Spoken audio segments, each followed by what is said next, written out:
పేరు బి హన్విత. నేను 5వ తరగతి బీరం శ్రీధర్రెడ్డి అంతర్జాతీయ పాఠశాలలో చదువుతున్నాను.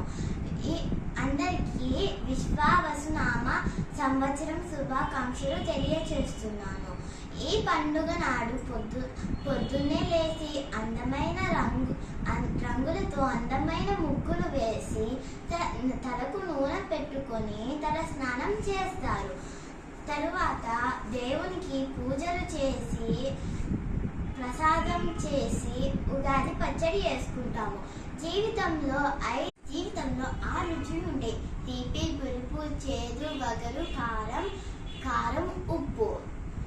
బెల్లం తీపి ఆనందానికి ప్రతీక, చింతపండు నేర్పుకు ప్రతీక, మామిడి పండు కొత్త సవాళ్ళకు ప్రతీక, కారం కోపానికి ప్రతీక, ఉప్పు ఆనందాలకు మూలం, వేపపూత చేదు జ్ఞాపకాలకు ప్రతీక.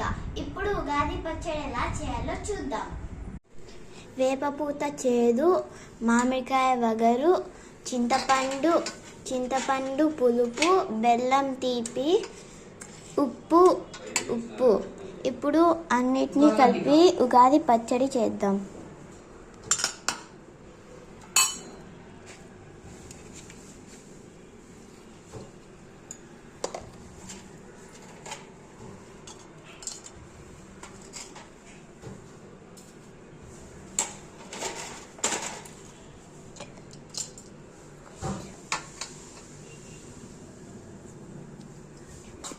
చింతకాయ నానపెట్టి వేయాల, చింతపండు నానపెట్టి వేయాలి.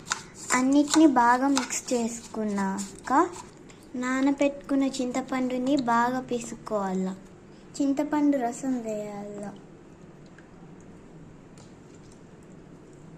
అంతా బాగా మిక్స్ చేసినాక ఉగాది పచ్చడి రెడీ. దేవుని దగ్గర పెట్టాల ప్రసాదము. పూజ చేసుకున్నాక పెద్దల నుంచి ఆశీర్వాదాలు తీసుకోవాలి. మీరందరూ పండుగను ఎలా చేసుకున్నారో తెలియచేయండి. ధన్యవాదాలు.